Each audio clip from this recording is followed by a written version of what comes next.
This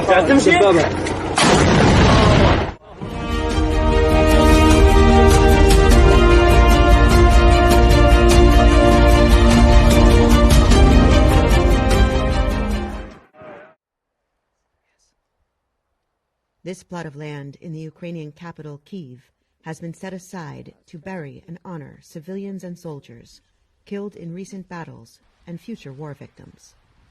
Over the weekend, as Ukraine announced it had retaken towns surrounding the capital, gruesome reports emerged about the deaths of hundreds of civilians, with many bodies left on the streets. On Sunday, a giant fire raged in the southern port city of Odessa after Russian airstrikes hit an oil processing plant and fuel depots around the city. In the cemetery in Kyiv, the facility's director says the war may now be focused further east and south, but he thinks the relative peace in the capital is temporary. Since the war began in late February, 30 missiles have hit this cemetery. It is impossible to feel safe here. For example, on March 2nd, during the escalation in Bucha, missiles hit our cemetery within 100 meters of the workers. The workers hid inside of the graves, and after the hit, kept digging. Пам'ятники, руйнувало могили, дерева. І вони падали в могили, копали далі. Locals say they are shocked and heartbroken by the recent death and destruction. Kyiv remains a tangle of barricades, and the remnants of bombed buildings still lay exactly where they fell after being hit. Russia says it has withdrawn from Kyiv, but some believe they will continue to attack in other regions. I don't trust them.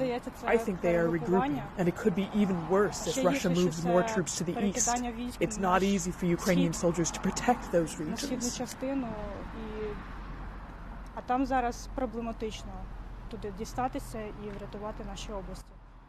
In the western part of the country, where air raid sirens are heard daily, even though attacks here are infrequent, leaders say their government is preparing civilians to withstand battle.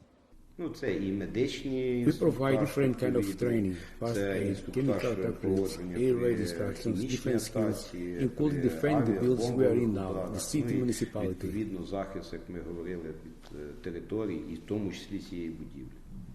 This school in Vinnytsia is being used to house families who are among the millions of displaced people in Ukraine.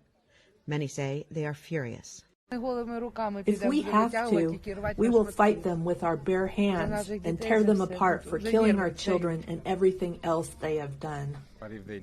The war in Ukraine has forced about 10 million people to flee their homes, and the United Nations says roughly half are children. The Ukrainian government says mass killings in Bucha and other towns near Kyiv appear to be war crimes. Heather Murdock, VOA News, Vinnytsia and Kyiv, Ukraine.